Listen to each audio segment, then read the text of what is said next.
बहुत जन्म बिछोरे थे माधो, एहो जन्म तुम्हारे लेखे। ਇਹ ਪਾਵਨ ਸ਼ਬਦ ਜਿਹੜਾ ਹੈ ਭਗਤ ਰਵਿਦਾਸ ਜੀ ਦਾ ਲਿਖਿਆ ਹੋਇਆ ਹੈ। ਸ੍ਰੀ ਗੁਰੂ ਬਾਣੀ ਜੀ ਦੇ ਅੰਦਰ, ਗੁਰੂ ਗ੍ਰੰਥ ਸਾਹਿਬ ਜੀ ਦੇ ਅੰਦਰ ਇਹ ਪਾਵਨ ਬੋਲ, ਪਾਵਨ ਬਚਨ ਭਗਤ ਜੀ ਦੇ ਸੁਭਾਏਮਾਨ ਹਨ। ਭਗਤ ਜੀ ਦਾ ਬਚਨ ਹੈ, ਬਹੁਤ ਜਨਮ ਬਿਛੋਰੇ ਥੇ ਮਾਧੋ, ਇਹੋ ਜਨਮ ਤੁਮਾਰੇ ਲੇਖੇ। ਇਹਨਾਂ ਪਾਵਨ ਬਚਨਾਂ ਦੇ ਅੰਦਰ ਭਗਤ ਜੀ ਸਾਨੂੰ ਦੱਸਦੇ ਹਨ ਕਿ ਆਪਾਂ ਬਹੁਤ ਲੰਮੇ ਸਮੇਂ ਤੋਂ ਪਰਮੇਸ਼ਰ ਦੀ ਭਗਤੀ ਤੇ ਕਰ ਰਹੇ ਹਾਂ, ਪਰ ਅਜੇ ਤੱਕ ਪਰਮੇਸ਼ਰ ਦਾ ਮਿਲਾਪ ਨਹੀਂ ਹੋਇਆ। ਜੀਵ ਆਤਮਾ ਬਹੁਤ ਲੰਮੇ ਸਮੇਂ ਤੋਂ, ਕਈ ਜਨਮਾਂ ਤੋਂ, ਜਦੋਂ ਦੀ ਧਰਤੀ ਬਣੀ ਹੈ, ਜਦੋਂ ਦਾ ਇਹ ਬ੍ਰਹਿਮੰਡ ਬਣਿਆ ਹੈ, ਅਨੰਤ ਸਮੇਂ ਤੋਂ ਜੀਵ ਆਤਮਾ ਚੱਲੀ ਤੇ ਜ਼ਰੂਰ ਹੈ, ਪਰਮੇਸ਼ਰ ਦੀ ਭਗਤੀ ਵੀ ਕਰਦੀ ਹੈ, ਪਰ ਅਜੇ ਤੱਕ ਮਿਲਾਪ ਨਹੀਂ ਹੋਇਆ। ਸਾਡੇ ਵਿੱਚ ਤੇ ਪਰਮਾਤਮਾ ਦੇ ਵਿੱਚ ਜਿਹੜਾ ਦੁੱਖ ਵਿਛੋੜਾ ਹੈ, ਦੁੱਖ ਵਿਛੋੜਾ, ਇੱਕ ਦੁੱਖ ਭੂਖ, ਇੱਕ ਦੁੱਖ ਸਖਤ ਵਾਰ ਜਮ ਦੂਤ, ਇੱਕ ਦੁੱਖ ਰੋਗ ਲੱਗੈ ਤਨ ਧਾਏ। ਇਹ ਦੁੱਖਾਂ ਦੀ ਲਿਸਟ ਹੈ। ਧੰਨ ਗੁਰੂ ਬਾਣੀ ਜੀ ਆਖਦੇ ਹਨ, ਅਨੰਤ ਜਨਮਾਂ ਤੋਂ ਸਾਡੇ ਵਿੱਚ ਤੇ ਪਰਮਾਤਮਾ ਦੇ ਵਿੱਚ ਦੁੱਖ ਵਿਛੋੜਾ ਪਿਆ ਹੈ। ਇਹ ਵਿਛੋੜਾ ਸਹਿਆ ਨਾ ਜਾਏ, ਪਰ ਇਹ ਵਿਛੋੜਾ ਖਤਮ ਨਹੀਂ ਹੁੰਦਾ। ਵਿਛੋੜਾ ਤਾਂ ਖਤਮ ਹੋਵੇਗਾ ਜੇ ਪਰਮਾਤਮਾ ਦੇ ਨਾਲ ਮਿਲਾਪ ਹੋਵੇਗਾ। ਮਿਲਾਪ ਨਾ ਹੋਣ ਦਾ ਕਾਰਨ ਕੀ ਹੈ? ਮਿਲਾਪ ਨਾ ਹੋਣ ਦਾ ਕਾਰਨ ਇਹ ਹੈ ਕਿ ਗੁਰੂ ਤੋਂ ਬਗੈਰ ਭਗਤੀ ਕਰ ਰਹੇ ਹਾਂ। ਗੁਰੂ ਤੋਂ ਬਗੈਰ ਅਸੀਂ ਹਰ ਇੱਕ ਜਨਮ ਦੇ ਵਿੱਚ ਆਏ, ਧਰਮ ਦੇ ਨਾਲ ਜੁੜਦੇ ਹਾਂ, ਧਾਰਮਿਕ ਗ੍ਰੰਥਾਂ ਦਾ ਪਾਠ ਕਰਦੇ ਹਾਂ, ਫਿਰ ਪੂਜਾ ਵੀ ਕਰਦੇ ਹਾਂ, ਤੀਰਥਾਂ ਦੀ ਯਾਤਰਾ ਵੀ ਕਰਦੇ ਹਾਂ, ਇਸ਼ਨਾਨ ਵੀ ਕਰਦੇ ਹਾਂ, ਦਾਨ ਪੁੰਨ ਵੀ ਕਰਦੇ ਹਾਂ, ਪਰ ਮਿਲਾਪ ਫਿਰ ਵੀ ਨਹੀਂ। ਮਿਲਾਪ ਇਸ ਕਰਕੇ ਨਹੀਂ ਕਿਉਂਕਿ ਗੁਰੂ ਤੋਂ ਬਗੈਰ ਕਰ ਰਹੇ ਹਾਂ ਨਾ ਸਾਰਾ ਕੁਝ। ਤੇ ਗੁਰੂ ਇੱਕ ਐਸੀ ਹਸਤੀ ਹੈ ਜਿਨ੍ਹੇ ਸਾਡਾ ਮਿਲਾਪ ਉਸ ਪਰਮਾਤਮਾ ਦੇ ਨਾਲ ਕਰਵਾਉਣਾ ਹੈ। ਜੈਸਾ ਸਤਿਗੁਰ ਸੁਣੀਦਾ ਤੈਸੋ ਹੀ ਮੈਂ ਡੀਠ, ਵਿਛੜਿਆ ਮੇਲੇ ਪ੍ਰਭੂ ਹਰ ਦਰਗਹਿ ਕਾਬ ਸੀਠ। ਹਰ ਨਾਮੋ ਮੰਤਰ ਦ੍ਰਿੜਾਏ ਦਾ, ਕੱਟੇ ਹੋਮੈ ਰੋਗ। ਗੁਰੂ ਇੱਕ ਐਸੀ ਹਸਤੀ ਹੈ ਜੋ ਸਾਡਾ ਇਹ ਦੁੱਖ ਵਿਛੋੜਾ ਖਤਮ ਕਰ ਸਕਦਾ ਹੈ। ਗੁਰੂ ਤੋਂ ਬਗੈਰ ਦੁੱਖ ਵਿਛੋੜਾ ਦੂਰ ਨਹੀਂ ਹੋਵੇਗਾ, ਕਿਉਂਕਿ ਗੁਰੂ ਦਰਗਾਹ ਦਾ, ਸੱਚੀ ਦਰਗਾਹ ਦਾ ਵਿਚੋਲਾ ਹੈ। ਉਹ ਦਰਗਾਹ ਜਿੱਥੇ ਸ਼੍ਰੀ ਵਾਹਿਗੁਰੂ ਜੀ ਬਿਰਾਜਮਾਨ ਹਨ। ਗੁਰੂ ਸ਼੍ਰੀ ਵਾਹਿਗੁਰੂ ਜੀ ਦੇ ਘਰੋਂ ਆਏ ਸਾਡੇ ਵਾਸਤੇ। ਤੇ ਸਾਡਾ ਮਿਲਾਪ ਸ੍ਰੀ ਵਾਹਿਗੁਰੂ ਜੀ ਦੇ ਨਾਲ, ਸ੍ਰੀ ਨਾਰਾਇਣ ਜੀ ਦੇ ਨਾਲ ਕਰਵਾਉਣਾ ਚਾਹੁੰਦੇ ਹਨ। ਇਸ ਲਈ ਗੁਰੂ ਤੋਂ ਬਗੈਰ ਜੇ ਭਗਤੀ ਅੱਜ ਵੀ ਕਰਾਂਗੇ, ਜੇ ਇਸ ਜਨਮ ਦੇ ਵਿੱਚ ਵੀ ਗੁਰੂ ਤੋਂ ਬਗੈਰ ਹੀ ਭਗਤੀ ਕਰੀ ਗਏ, ਨਿਤਨੇਮ ਕਰੀ ਗਏ, ਭਾਵੇਂ ਵਾਹਿਗੁਰੂ ਜਪ ਕਰੀ ਜਾਂਦੇ ਆ, ਗੁਰੂ ਤੋਂ ਬਗੈਰ ਕਰੀ ਜਾਵਾਂਗੇ, ਫਿਰ ਸਾਨੂੰ ਸਾਡੀ ਭਗਤੀ ਦਾ ਫਲਾਦੇਸ਼ ਤੇ ਪ੍ਰਾਪਤ ਹੋਵੇਗਾ। ਪਰ ਓੰਕਾਰ ਦੇ ਵਿੱਚ ਸਾਡੀ ਅਭੇਦਤਾ, ਉਹਦੇ ਵਿੱਚ ਲੀਨਤਾ, ਉਹਦੇ ਨਾਲ ਮਿਲਾਪ, ਇਹ ਨਹੀਂ ਹੋ ਸਕਦਾ। ਸੋ ਜਦੋਂ ਅਸੀਂ ਗੁਰੂ ਦੀ ਸ਼ਰਨ ਵਿੱਚ ਆ ਜਾਂਦੇ ਹਾਂ, ਇਹ ਬਹੁਤ ਹੀ ਜ਼ਿਆਦਾ ਇੰਪੋਰਟੈਂਟ ਪੁਆਇੰਟ ਹੈ।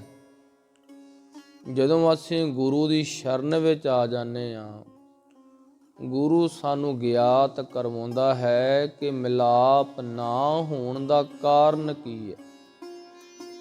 ਮਿਲਾਪ ਨਾ ਹੋਣ ਦਾ ਕਾਰਨ ਹੈ ਕਰਮ। ਕਰਮ ਤਿੰਨ ਤਰ੍ਹਾਂ ਦੇ ਆਪਾਂ ਪਹਿਲਾਂ ਵੀ ਸੁਣੇ, ਅੱਜ ਵੀ ਸੁਣਾਂਗੇ। ਇੱਕ ਹੁੰਦਾ ਹੈ ਕਰਮ, ਇੱਕ ਹੁੰਦਾ ਹੈ ਵਿਕਰਮ, ਇੱਕ ਹੁੰਦਾ ਹੈ ਆਕਰਮ। ਕਰਮ ਕੀ ਹੈ? ਕਰਮ ਆਖਦੇ ਹਨ ਜੋ ਸਾਡੇ ਧਾਰਮਿਕ ਗ੍ਰੰਥ ਹਨ, ਗੁਰੂ ਜਾਂ ਧਾਰਮਿਕ ਗ੍ਰੰਥ।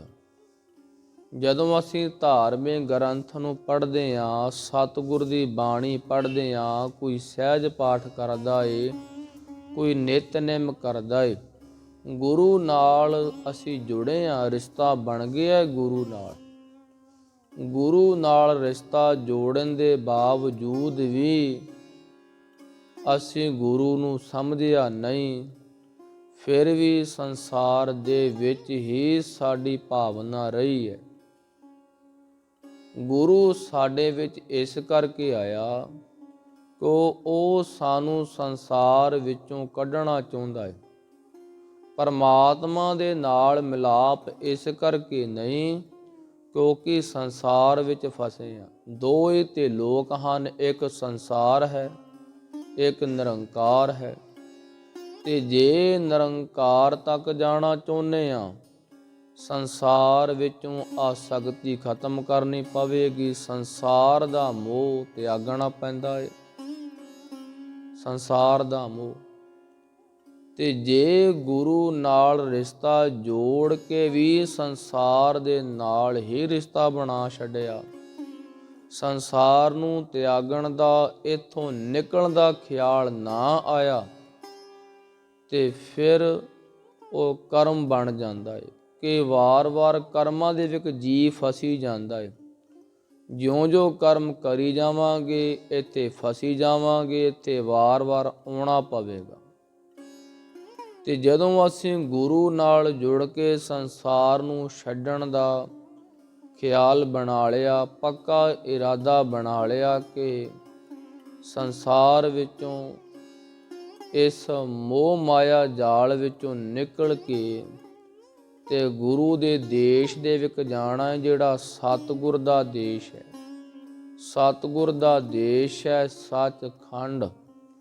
ਤੇ ਧੰਨ ਗੁਰੂ ਬਾਣੀ ਨੇ ਆਖਿਆ, ਨਿਰੰਕਾਰ ਕੀ ਦੇਸ ਜਾਹੇ ਸੁਖ ਲਹਿ ਹੈ ਮਹੱਲ। ਉੱਥੇ ਤੁਹਾਡੇ ਰਹਿਣ ਵਾਸਤੇ ਸ਼੍ਰੀ ਓੰਕਾਰ ਨੇ ਬਹੁਤ ਸੋਹਣੇ ਮਹਿਲ ਬਣਾਏ ਹਨ। ਮੋਹਨ ਤੇਰੇ ਉੱਚੇ ਮੰਦਰ ਮਹਿਲ ਅਪਾਰਾ। ਉਸ ਪਰਮਾਤਮਾ ਨੇ ਬਹੁਤ ਸੋਹਣੇ ਮਹਿਲ ਬਣਾਏ ਹਨ ਸਾਡੇ ਰਹਿਣ ਵਾਸਤੇ, ਗੁਰਮੁਖਾਂ ਦੇ ਰਹਿਣ ਵਾਸਤੇ, ਜਿੱਥੇ ਜਾ ਕੇ ਜੀਵ ਆਤਮਾ ਨੂੰ ਸੁੱਖ ਪ੍ਰਤੀਤ ਹੁੰਦਾ ਹੈ ਸਦੀਵ ਕਾਲ ਵਾਸਤੇ। ਉੱਥੇ ਜਾ ਕੇ ਸੁੱਖ ਦੀ ਅਭੂਤੀ ਮਿਲਦੀ ਹੈ। ਤੇ ਜੇ ਗੁਰੂ ਕੋਲ ਆ ਕੇ ਬਾਣੀ ਨੂੰ ਪੜ੍ਹ ਕੇ ਫਿਰ ਸੰਸਾਰ ਦੇ ਵਿੱਚ ਹੀ ਅਸੀਂ ਅਟੈਚਮੈਂਟ ਬਣਾ ਕੇ ਰੱਖਾਂਗੇ, ਤੇ ਫਿਰ ਉਹ ਕਰਮ ਬਣੀ ਜਾਵੇਗਾ। ਤੇ ਕਰਮ ਦਾ ਭੁਗਤਾਨ ਕਰਨ ਵਾਸਤੇ ਸਾਨੂੰ ਵਾਰ-ਵਾਰ ਫਿਰ ਜਨਮ ਲੈਣਾ ਪਵੇਗਾ ਤੇ ਸ਼੍ਰੀ ਵਾਹਿਗੁਰੂ ਤੋਂ ਸਾਨੂੰ ਵਿਛੜਨਾ ਹੀ ਪਵੇਗਾ। ਗੁਰੂ ਤੇ ਸਾਡੇ ਵਿੱਚ ਤਾਂ ਕਰਕੇ ਆਇਆ ਕਿ ਵਿਛੋੜਾ ਦੂਰ ਹੋਵੇ, ਤੇ ਜੇ ਅਸੀਂ ਗੁਰੂ ਨਾਲ ਜੁੜ ਕੇ ਫਿਰ ਵਿਛੋੜੇ ਨੂੰ ਨਾ ਸਮਝਿਆ, ਵਿਛੋੜੇ ਨੂੰ ਖਤਮ ਕਰਨ ਦੀ ਭਾਵਨਾ ਫਿਰ ਵੀ ਨਾ ਬਣਾਈ, ਧਾਰਮਿਕ ਗ੍ਰੰਥਾਂ ਨੂੰ, ਬਾਣੀ ਨੂੰ ਪੜ੍ਹੀ ਜਾਂਦੇ ਆ, ਨਾਮ ਜਪੀ ਜਾਂਦੇ ਆ ਵਾਹਿਗੁਰੂ ਵਾਹਿਗੁਰੂ, ਤੇ ਜੇ ਨਾਮ ਬਾਣੀ ਦੇ ਨਾਲ ਜੁੜ ਕੇ ਵੀ ਸੰਸਾਰ ਨੂੰ ਛੱਡਣ ਦਾ ਖਿਆਲ ਨਾ ਬਣਾਇਆ, ਤੇ ਫਿਰ ਇਹ ਦੁੱਖ ਵਿਛੋੜਾ ਖਤਮ ਨਹੀਂ ਹੋਵੇਗਾ ਤੇ ਕਰਮ ਬਣੀ ਜਾਣਗੇ ਕਰਮ। ਸੋ ਵੇਖੋ, ਜੇ ਕੋਈ ਸਾਈਕਲ ਤੇ ਚੜ੍ਹਿਆ ਹੋਵੇ, ਸਾਈਕਲ ਤੇ ਚੜ੍ਹ ਕੇ ਉਹਨੂੰ ਸਟੈਂਡ ਤੇ ਲਾ ਕੇ ਤੇ ਪੈਦਲ ਮਾਰੀ ਜਾਵੇ, ਕੀ ਉਹ ਜੀਵ ਕਿਤੇ ਪਹੁੰਚੇਗਾ? ਸਾਈਕਲ ਨੂੰ ਸਟੈਂਡ ਤੇ ਲਾ ਕੇ ਉੱਪਰ ਚੜ੍ਹ ਕੇ ਪੈਦਲ ਮਾਰੀ ਜਾਵੇ ਤੇ ਮਨ ਵਿੱਚ ਖਿਆਲ ਬਣਾਵੇ ਕਿ ਮੈਂ ਅੰਮ੍ਰਿਤਸਰ ਪਹੁੰਚ ਜਾਵਾਂਗਾ, ਮੈਂ ਤਰਨਤਾਰਨ ਚਲਾ ਜਾਵਾਂਗਾ। ਸਾਈਕਲ ਲਾਇਆ ਸਟੈਂਡ ਤੇ ਪੈਦਲ ਬੜੇ ਜ਼ੋਰ ਨਾਲ ਮਾਰਦਾ ਪਿਆ ਹੈ, ਚੱਕਾ ਪਿਛਲਾ ਘੁੰਮਦਾ ਪਿਆ ਹੈ, ਪਰ ਪਹੁੰਚੇਗਾ ਨਹੀਂ। ਤੇ ਮਨ ਵਿੱਚ ਖਿਆਲ ਬਣਾ ਲਿਆ ਕਿ ਮੈਂ ਚਲਾ ਜਾਵਾਂਗਾ, ਨਹੀਂ ਜਾਵੇਗਾ। ਤਰਨ ਤਾਰਨ ਜਾਣ ਵਾਸਤੇ ਸਾਨੂੰ ਸਟੈਂਡ ਚੁੱਕਣਾ ਪਵੇਗਾ। ਸਾਈਕਲ ਦਾ ਜਿਹੜਾ ਸਟੈਂਡ ਹੈ, ਉਹ ਸਟੈਂਡ ਚੁੱਕਾਂਗੇ ਤੇ ਫਿਰ ਪੈਦਲ ਮਾਰ ਕੇ ਤਾਂ ਹੀ ਅਸੀਂ ਅੱਗੇ ਜਾ ਸਕਦੇ ਹਾਂ। ਇਸੇ ਤਰ੍ਹਾਂ ਅਸੀਂ ਸਾਈਕਲ ਤੇ ਚੜ੍ਹੇ ਹਾਂ, ਪੈਦਲ ਮਾਰੀ ਜਾ ਰਹੇ ਹਾਂ, ਅਰਥਾਤ ਅਸੀਂ ਗੁਰੂ ਦੇ ਜਹਾਜ਼ ਵਿੱਚ ਚੜ੍ਹੇ ਤੇ ਜ਼ਰੂਰ ਹਾਂ। ਗੁਰੂ ਦੇ ਜਹਾਜ਼ ਵਿੱਚ ਚੜ੍ਹ ਕੇ ਵੀ ਅਸੀਂ ਇਸ ਦੇਸ਼ ਨੂੰ ਛੱਡਣਾ ਨਹੀਂ ਚਾਹੁੰਦੇ। ਜਿੰਨੇ ਸਮੇਂ ਤੱਕ ਦੇਸ਼ ਨੂੰ ਛੱਡਣਾ ਨਹੀਂ ਚਾਹੁੰਦੇ, ਕਰਮ ਇੱਥੇ ਬਣੀ ਜਾਵੇਗਾ ਤੇ ਇੱਥੇ ਫਸੇ ਰਵਾਂਗੇ ਤੇ ਪਰਮਾਤਮਾ ਦੇ ਨਾਲ ਮਿਲਾਪ ਅਸੰਭਵ ਹੈ, ਉਹਦੇ ਨਾਲ ਮਿਲਾਪ ਨਹੀਂ ਹੋਵੇਗਾ। ਇਸ ਲਈ ਇਹ ਕੀ ਹੈ? ਕਰਮ। ਤਿੰਨ ਤਰ੍ਹਾਂ ਦੇ ਕਰਮ ਆਪਾਂ ਮੰਨੇ। ਇਹ ਹੈ ਕਰਮ। ਇੱਕ ਹੁੰਦਾ ਹੈ ਵਿਕਰਮ। ਵਿਕਰਮ ਆਖਦੇ ਹਨ ਕਿ ਆਪਣੇ ਗੁਰੂ ਤੋਂ, ਆਪਣੇ ਧਾਰਮਿਕ ਗ੍ਰੰਥ ਤੋਂ ਉਲਟ ਜਾਣਾ। ਉਲਟ। ਹੁਣ ਸਤਿਗੁਰੂ ਸਾਨੂੰ ਆਖਦਾ ਹੈ ਕਿ ਗੁਰੂ ਵਾਲੇ ਬਣੋ। ਸਤਿਗੁਰੂ ਜੀ ਸਾਨੂੰ ਆਖਦੇ ਹਨ ਕਿ ਖੰਡੇ ਬਾਟੇ ਦੀ ਪਹੁਲ ਪੰਜ ਪਿਆਰੇ ਸਹਿਬਾਨ ਪਾਸੋਂ ਲਵੋ, ਅਸੀਂ ਲੈਣ ਨੂੰ ਤਿਆਰ ਨਹੀਂ। ਇਹ ਕੀ ਹੋ ਗਿਆ ਹੈ? ਵਿਕਰਮ। ਗੁਰੂ ਤੋਂ ਉਲਟ ਚੱਲਦੇ ਪਏ ਆ। ਗੁਰੂ ਸਾਨੂੰ ਆਖਦਾ ਹੈ ਪਾਨ ਸੁਪਾਰੀ ਖਾਧੀਆਂ, ਮੁਖ ਬੀੜੀਆਂ ਲਾਈਆਂ। ਗੁਰੂ ਸਾਨੂੰ ਆਖਦਾ ਨਸ਼ੇ ਦਾ ਸੇਵਨ ਜਿਹੜਾ ਹੈ ਉਹ ਬੰਦ ਕਰੋ, ਕਿ ਤੰਬਾਕੂ ਨਹੀਂ ਵਰਤਣਾ, ਬੀੜੀ ਨਹੀਂ ਵਰਤਣੀ, ਹੁੱਕਾ ਨਹੀਂ ਪੀਣਾ, ਸੁਰਾਪਾਨ ਸ਼ਰਾਬ ਨਹੀਂ ਵਰਤਣੀ, ਮੀਟ ਮਾਸ ਮਛਲੀ ਖਾਣਾ ਨਹੀਂ। ਤੇ ਅਸੀਂ ਇਹ ਨਵੀਂ ਖੋਜ ਕੱਢ ਮਾਰੀ ਹੈ ਕਿ ਗੁਰੂ ਤੇ ਆਪ ਖਾਂਦਾ ਰਿਹਾ ਹੈ। ਅਸੀਂ ਨਵੀਂ ਖੋਜ ਕੱਢ ਮਾਰੀ ਹੈ ਕਿ ਗੁਰੂ ਆਖਦਾ ਹੈ ਖਾਓਗੇ ਤੇ ਤਾਂ ਹੀ ਲੜੋਗੇ, ਤਾਂ ਹੀ ਤੁਸੀਂ ਲੜੋਗੇ। ਧਰਮ ਦੀ ਰੱਖਿਆ ਤੁਸੀਂ ਤਾਂ ਹੀ ਕਰੋਗੇ ਜੇ ਮੀਟ ਖਾਓਗੇ, ਬੱਕਰੇ ਖਾਓਗੇ, ਤਾਂ ਹੀ ਤੁਹਾਡੇ ਵਿੱਚ ਤਾਕਤ ਆਵੇਗੀ। ਫਿਰ ਖੰਡੇ ਬਾਟੇ ਦੇ ਅੰਮ੍ਰਿਤ ਵਿੱਚ ਤਾਕਤ ਤੇ ਬਿਲਕੁਲ ਵੀ ਨਹੀਂ ਰਹੀ। ਜੇ ਸਾਰੀ ਤਾਕਤ ਮੀਟ ਖਾਣ ਦੇ ਵਿੱਚ ਹੈ ਤੇ ਫਿਰ ਖੰਡੇ ਬਾਟੇ ਦੀ ਪੌਲ ਦੇ ਵਿੱਚ ਕਾਹਦੀ ਤਾਕਤ ਹੈ? ਉਹਦੇ ਵਿੱਚ ਕੋਈ ਤਾਕਤ ਨਹੀਂ, ਉਹਦੇ ਵਿੱਚ ਕੋਈ ਤਾਕਤ ਨਹੀਂ ਹੈ। ਸ਼੍ਰੀ ਦਸਮ ਗ੍ਰੰਥ ਦੀ ਬਾਣੀ ਬਚਿੱਤਰ ਨਾਟਕ ਦੇ ਵਿੱਚ ਇੱਕ ਕਿੱਸਾ ਹੁੰਦਾ ਏ। ਧੰਨ ਗੁਰੂ ਪਿਤਾ ਜੀ ਸ਼੍ਰੀ ਗੁਰੂ ਗੋਬਿੰਦ ਸਿੰਘ ਸਾਹਿਬ ਮਹਾਰਾਜ ਦੇ ਹੱਥ ਵਿੱਚ ਬਾਜ ਰਹਿੰਦਾ ਸੀ। ਇਹ ਆਪਾਂ ਸਾਰੇ ਜਾਣਦੇ ਹਾਂ। ਬਚਿੱਤਰ ਨਾਟਕ ਦੇ ਵਿੱਚ ਸ਼੍ਰੀ ਗੁਰੂ ਗੋਬਿੰਦ ਸਿੰਘ ਸਾਹਿਬ ਜੀ ਨੇ ਆਪਣੀ ਜੀਵਨ ਗਾਥਾ ਲਿਖੀ ਹੈ। ਸਤਿਗੁਰ ਦੇ ਹੱਥ ਵਿੱਚ ਬਾਜ ਰਹਿੰਦਾ ਸੀ। ਇੱਕ ਦਿਨ ਮੁਗਲਾਂ ਨੇ ਆਖਿਆ, ਇਹਦੇ ਕੋਲੋਂ ਬਾਜ ਆਪਾਂ ਖੋਹ ਲੈਣਾ ਹੈ। ਇਹਦੇ ਕੋਲ, ਉਹਨਾਂ ਦੇ ਕੋਲ ਵੀ ਬਾਜ ਸੀ, ਸਤਿਗੁਰ ਦੇ ਕੋਲ ਵੀ ਬਾਜ ਸੀ। ਉਹਨਾਂ ਨੇ ਸਤਿਗੁਰ ਨੂੰ ਆਖਿਆ ਕਿ ਅੱਜ ਤੁਹਾਡੇ ਬਾਜ ਦੇ ਨਾਲ ਅਸੀਂ ਆਪਣਾ ਬਾਜ ਲੜਾਵਾਂਗੇ। ਸਤਿਗੁਰ ਨੇ ਆਖਿਆ, ਨਹੀਂ, ਮੁਕਾਬਲਾ ਬਰਾਬਰੀ ਦੇ ਵਿੱਚ ਨਹੀਂ ਹੋਣਾ ਚਾਹੀਦਾ। ਗੱਲ ਤਾਂ ਬਣਦੀ ਹੈ ਇੱਕ ਪਾਸੇ ਕਮਜ਼ੋਰ ਹੋਵੇ, ਇੱਕ ਪਾਸੇ ਬਲਵਾਨ ਹੋਵੇ, ਫਿਰ ਗੱਲ ਬਣਦੀ ਹੈ। ਸਤਿਗੁਰੂ ਜਿਸ ਰੁੱਖ ਥੱਲੇ ਬੈਠੇ ਸਨ, ਉੱਪਰ 2 ਚਿੜੀਆਂ ਬੈਠੀਆਂ ਸਨ। ਸਤਿਗੁਰ ਨੇ ਆਪਣੀ ਨਿਗਾਹ ਚਿੜੀਆਂ ਵੱਲ ਮਾਰੀ ਤੇ ਚਿੜੀਆਂ ਬਾਜ ਦੇ ਨਾਲ ਲੜੀਆਂ। ਚਿੜੀਆਂ ਨੇ ਬਾਜ ਨੂੰ ਖੋ ਕੇ ਮਾਰ ਦਿੱਤਾ, ਖੋ ਕੇ। ਉਹ ਬੜੇ ਹੈਰਾਨ ਹੋਏ ਕਿ ਚਿੜੀ ਬਾਜ ਨੂੰ ਕਿਸ ਤਰ੍ਹਾਂ ਮਾਰ ਸਕਦੀ ਹੈ। ਆਪਾਂ ਪੜ੍ਹਦੇ ਵੀ ਹਾਂ, ਚਿੜੀਆਂ ਸੇ ਮੈਂ ਬਾਜ ਲੜਾਊਂ, ਤਬੈ ਗੋਬਿੰਦ ਸਿੰਘ ਨਾਮ ਕਹਾਊਂ। ਇਹ ਜਿੰਨੀ ਵੀ ਸ਼ਕਤੀ ਹੈ ਗੁਰੂ ਦੀ ਨਿਗਾਹ ਦੇ ਵਿੱਚ ਹੈ, ਗੁਰੂ ਦੀਆਂ ਅੱਖਾਂ ਦੇ ਵਿੱਚ ਸ਼ਕਤੀ ਹੈ। ਗੁਰੂ ਨੇ ਆਪਣੀ ਨਿਗਾਹ, ਮਿਹਰ ਵਾਲੀ ਨਿਗਾਹ ਜਦੋਂ ਚਿੜੀਆਂ ਤੇ ਮਾਰੀ ਹੈ ਤੇ ਚਿੜੀਆਂ ਦੇ ਵਿੱਚ ਬਲ ਆ ਗਿਆ ਹੈ। ਆਪਾਂ ਸ਼੍ਰੀ ਸੁਖਮਨੀ ਸਾਹਿਬ ਜੀ ਦੇ ਵਿੱਚ ਪੜ੍ਹਦੇ ਹਾਂ, ਨੇਕੀ ਕੀਰੀ ਮੈਂ ਕੱਲ ਰਾਖੈ, ਭਸਮ ਕਰੈ ਲਸਕਰ ਕੋਟ ਲਾਖੈ। ਜੇ ਸਤਿਗੁਰੂ ਨਿੱਕੀ ਜੀ ਕੀੜੀ ਦੇ ਉੱਪਰ ਆਪਣੀ ਨਿਗਾਹ ਮਾਰ ਦਵੇ, ਨਿੱਕੀ ਜੀ ਕੀੜੀ ਉੱਪਰ, ਨੇਕੀ ਕੀਰੀ ਮੈਂ ਕੱਲ ਰਾਖੈ, ਭਸਮ ਕਰੈ ਲਸਕਰ ਕੋਟ ਲੱਖ। ਲਸਕਰ ਆਖਦੇ ਹਨ ਪਹਾੜਾਂ ਨੂੰ।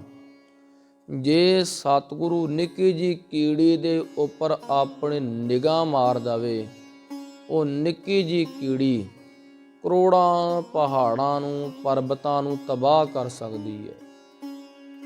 ਨੇਕੀ ਕੀਰੀ ਮੈਂ ਕੱਲ ਰਾਖੈ, ਭਸਮ ਕਰੈ।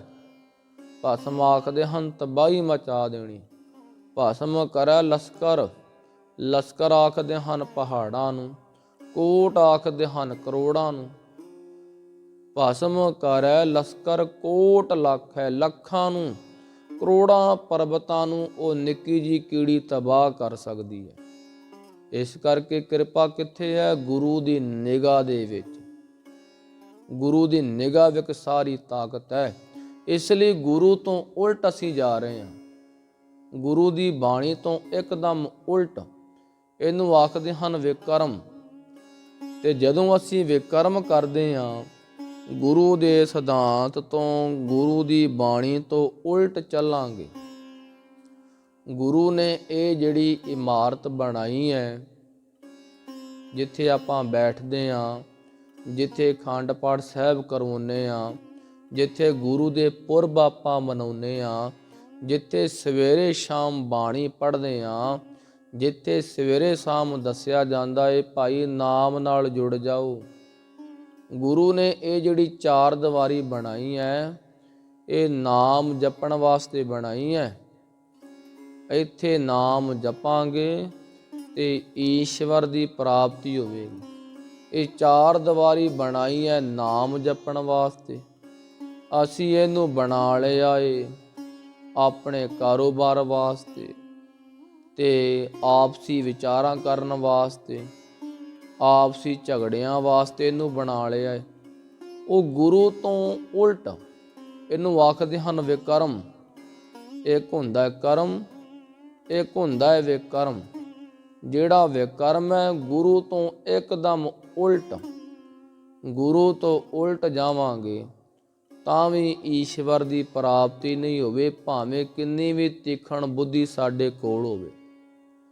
ਤੇ ਤੀਸਰਾ ਪੁਆਇੰਟ ਆ ਜਾਂਦਾ ਹੈ ਅਕਰਮ। ਜਿਹੜਾ ਹੈ ਅਕਰਮ, ਉਹਦੇ ਵਿੱਚ ਇਹ ਅਸੀਂ ਕਰਮ ਤੇ ਕਰਨਾ ਹੈ। ਕਰਮ ਕਰਕੇ ਆਖਣਾ ਹੈ ਜੋ ਕੁਝ ਅਸੀਂ ਕਰਦੇ ਹਾਂ ਉਹ ਸਤਿਗੁਰੂ ਤੇ ਪਰਮੇਸ਼ਰ ਹੀ ਕਰਵਾਉਣ ਵਾਲਾ ਏ। ਨਾਮ ਜਪਦੇ ਆ ਤੇ ਪਰਮੇਸ਼ਰ ਜਪਾਉਂਦਾ ਏ। ਅਕਰਮ ਆਖਦੇ ਹਨ, ਗੁਰੂ ਨੇ ਆਖਿਆ ਹੈ ਕਿ ਪਹਿਲਾਂ ਗੁਰੂ ਦੀ ਸ਼ਰਨ ਵਿੱਚ ਆਓ। ਗੁਰੂ ਦੀ ਸ਼ਰਨ ਵਿੱਚ ਆਓਗੇ ਤਾਂ ਤੁਹਾਡੀ ਬੰਦਗੀ ਨੂੰ ਉਸੇ ਦਿਨ ਤੋਂ ਭਾਗ ਲੱਗਣੇ ਸ਼ੁਰੂ ਹੋ ਜਾਣਗੇ। ਗੁਰੂ ਤੋਂ ਬਗੈਰ ਜਿੰਨੀ ਮਰਜ਼ੀ ਭਗਤੀ ਕਰ ਲਓ, ਭਾਵੇਂ 20 ਬਾਣੀਆਂ ਪੜ੍ਹੀ ਜਾਓ, ਭਾਵੇਂ 10 ਮਾਲਾ ਕਰੀ ਜਾਓ, ਗੁਰੂ ਤੋਂ ਬਗੈਰ ਤੁਹਾਡੀ ਬੰਦਗੀ ਨੂੰ ਫਲ ਨਹੀਂ ਲੱਗੇਗਾ। ਜਿਸ ਦਿਨ ਤੁਸੀਂ ਗੁਰੂ ਵਾਲੇ ਬਣ ਕੇ ਜਪੋਗੇ, ਜੇ ਤੁਸੀਂ 15 ਮਿੰਟ ਵੀ ਜਪਦੇ ਹੋ, ਤੁਹਾਡੀ 15 ਮਿੰਟ ਦੀ ਕਮਾਈ ਨੂੰ ਵੀ ਫਲ ਲੱਗ ਜਾਣਾ ਹੈ। ਇਹਨੂੰ ਆਖਦੇ ਹਨ ਅਕਰਮ। ਗੁਰੂ ਦੇ ਹੁਕਮ ਦੇ ਵਿੱਚ ਰਹਿ ਕੇ, ਗੁਰੂ ਦੇ ਬਚਨਾਂ ਦੀ ਪਾਲਣਾ ਕਰਕੇ ਭਗਤੀ ਕੀਤੀ, ਪਾਲਣਾ ਕਰਕੇ, ਤੇ ਉਹਨੂੰ ਆਖਦੇ ਹਨ ਅਕਰਮ। ਤੇ ਜਦੋਂ ਅਸੀਂ ਅਕਰਮ ਕਰਦੇ ਹਾਂ, ਅਕਰਮ ਕਿ ਸਤਿਗੁਰੂ ਹੈ ਪਰਮੇਸ਼ਰ ਜੀ, ਜੋ ਤੁਸੀਂ ਕਰਵਾਉਂਦੇ ਹੋ ਤੇ ਜੋ ਅਸੀਂ ਕਰਦੇ ਹਾਂ, ਜੋ ਵੀ ਅਸੀਂ ਕਰਦੇ ਹਾਂ, ਨਾਮ ਜਪਦੇ ਹਾਂ, ਬਾਣੀ ਪੜ੍ਹਦੇ ਹਾਂ, ਜਾਂ ਤੁਹਾਡੇ ਘਰ ਦੀ ਸੇਵਾ ਕਰਦੇ ਹਾਂ, ਤੁਹਾਡੇ ਪੁਰਬ ਮਨਾਉਂਦੇ ਹਾਂ, ਸਤਿਗੁਰੂ ਇਹ ਸਾਰਾ ਕੁਝ ਤੁਸੀਂ ਤੇ ਕਰਵਾਉਣ ਵਾਲੇ ਹੋ। ਤੁਸੀਂ ਇਹਨੂੰ ਆਖਦੇ ਹਨ ਸੰਸਾਰ ਤੋਂ ਪਰੇ ਹੋ ਗਏ। ਸੰਸਾਰ ਦੇ ਵਿੱਚੋਂ, ਸੰਸਾਰ ਦੇ ਵਿੱਚ ਆਸਕਤੀ ਨਹੀਂ ਰੱਖੀ। ਸੰਸਾਰ ਦੇ ਵਿੱਚ ਰਹਿਣ ਵਾਸਤੇ ਖਿਆਲ ਜਿਹੜਾ ਹੈ ਉਹ ਪੱਕਾ ਨਹੀਂ ਬਣਾਇਆ। ਸੰਸਾਰ ਤੋਂ ਨਿਕਲ ਜਾਣਾ ਹੈ ਹੁਣ, ਉਹਨੂੰ ਅਕਰਮ ਆਖਿਆ ਜਾਂਦਾ ਹੈ। ਸੋ ਗੁਰੂ ਦੇ ਕੋਲ ਆਪਾਂ ਇਸੇ ਕਰਕੇ ਤੇ ਹੁੰਦੇ ਹਾਂ ਕਿ ਸੰਸਾਰ ਦੇ ਵਿੱਚੋਂ ਨਿਕਲ ਜਾਈਏ ਤੇ ਪਰਮਾਤਮਾ ਦੇ ਦੇਸ਼ ਦੇ ਵਿੱਚ ਪਹੁੰਚ ਜਾਈਏ। ਆਪਾਂ ਰੋਜ਼ ਸੋਦਰ ਦੀ ਬਾਣੀ ਵਿੱਚ ਪੜ੍ਹਦੇ ਹਾਂ, ਸਤਿਗੁਰੂ ਆਖਦੇ ਹਨ ਪੰਕ ਜੋ ਮੋਹ ਪਗ ਨਹੀਂ ਚਾਲੇ, ਹਮ ਦੇਖਾ ਤਹਿ ਡੂਬੀ ਅਲੇ। ਪੰਕ ਜੋ, ਇੱਥੇ ਅਸੀਂ ਇਹ ਸ਼ਬਦ ਗਲਤ ਪੜ੍ਹ ਜਾਂਦੇ ਹਾਂ। ਅਸੀਂ ਆਖਦੇ ਹਾਂ ਪੰਕਜ। ਪੰਕਜ ਸ਼ਬਦ ਨਹੀਂ ਹੈ, ਪੰਕ ਜੋ। ਪੰਕ ਜੋ, ਪੰਕ ਜੋ ਆਖਦੇ ਹਨ ਚਿੱਕੜ ਨੂੰ। ਪੰਕ ਜੋ ਮੋਹ ਪਗ ਨਹੀਂ ਚਾਲੇ, ਜਿਹੜੇ ਚਿੱਕੜ ਦੇ ਵਿੱਚ ਫਸੇ ਰਹਿੰਦੇ ਹਨ, ਮੋਹ ਰੂਪੀ ਚਿੱਕੜ ਵਿੱਚ, ਸੰਸਾਰ ਰੂਪੀ ਚਿੱਕੜ ਦੇ ਵਿੱਚ ਜਿਹੜੇ ਫਸੇ ਰਹਿੰਦੇ ਹਨ, ਤੇ ਇੱਕ ਪਾਸੇ ਗੁਰੂ ਨਾਲ ਵੀ ਜੁੜੇ ਰਹੇ ਤੇ ਦੂਜੇ ਪਾਸੇ ਚਿੱਕੜ ਵਿੱਚ ਵੀ ਫਸੇ ਰਹੇ, ਸੰਸਾਰ ਦੇ ਚਿੱਕੜ ਵਿੱਚ। ਸਤਿਗੁਰ ਨੇ ਆਖਿਆ ਪੰਕ ਜੋ ਮੋਹ ਪਗ ਨਹੀਂ ਚਾਲੇ, ਹਮ ਦੇਖਾ। ਸਤਿਗੁਰੂ ਆਖਦੇ ਹਨ ਮੈਂ ਵੇਖਿਆ ਉਹਨਾਂ ਨੂੰ ਕਿ ਉਹਨਾਂ ਨੇ ਧਾਰਮਿਕ ਘਾਲਣਾ ਬੜੀ ਕੀਤੀ ਹੈ, ਪਰ ਮੈਂ ਵੇਖਿਆ ਹੈ। ਹਮ ਦੇਖਾ ਤਹਿ ਡੂਬੀ ਅਲੇ, ਮੈਂ ਵੇਖਿਆ ਉਹ ਫਿਰ ਵੀ ਡੁੱਬ ਗਏ ਹਨ। ਉਹ ਫਿਰ ਵੀ ਦੁੱਖ ਵਿਛੋੜੇ ਵਿੱਚੋਂ ਬਾਹਰ ਨਹੀਂ ਆਏ। ਕਿਉਂ ਨਹੀਂ ਆਏ? ਕਿਉਂਕਿ ਗੁਰੂ ਨੂੰ ਸਮਝਿਆ ਨਹੀਂ, ਗੁਰੂ ਦੀ ਸਮਝ ਨਹੀਂ ਆਈ। ਗੁਰੂ ਨਾਲ, ਧਾਰਮਿਕ ਗ੍ਰੰਥਾਂ ਨਾਲ ਜੁੜੇ ਤੇ ਰਹੇ, ਪੜ੍ਹਦੇ ਤੇ ਰਹੇ, ਪਰ ਗੁਰੂ ਦੀ ਸਮਝ ਨਹੀਂ ਆਈ। ਗੁਰੂ ਨਾਲ ਜੁੜ ਕੇ ਵੀ ਰਿਸ਼ਤਾ ਸੰਸਾਰ ਦੇ ਨਾਲ ਹੀ ਬਣਾ ਕੇ ਰੱਖਿਆ। ਇਸ ਕਰਕੇ ਦੁੱਖ ਵਿਛੋੜਾ ਜਿਹੜਾ ਹੈ ਉਹ ਦੂਰ ਨਹੀਂ ਹੋਇਆ। ਇਸ ਲਈ ਧੰਨ ਭਗਤ ਰਵਿਦਾਸ ਜੀ ਨੇ ਆਖਿਆ ਬਹੁਤ ਜਨਮ ਵਿਛੋਰੇ ਥੇ ਮਾਧੋ, ਇਹੋ ਜਨਮ ਤੁਮਾਰੇ ਲੇਖੇ। ਕਈ ਜਨਮਾਂ ਤੋਂ ਭਗਤੀ ਤੇ ਕਰ ਰਹੇ ਹਾਂ, ਪਰ ਮਿਲਾਪ ਨਹੀਂ ਹੋ ਰਿਹਾ। ਮਿਲਾਪ ਦਾ ਕਾਰਨ, ਮਿਲਾਪ ਨਾ ਹੋਣ ਦਾ ਕਾਰਨ ਕੀ ਹੈ? ਇੱਕ ਹੈ ਕਰਮ, ਦੂਜਾ ਹੈ ਵੇ ਕਰਮ, ਤੇ ਸੰਸਾਰ ਦੇ ਵਿੱਚ ਫਸੇ ਰਹਿਣਾ। ਬਸ ਇਹੀ ਵੱਡੀ ਰੁਕਾਵਟ ਹੈ ਜੀ।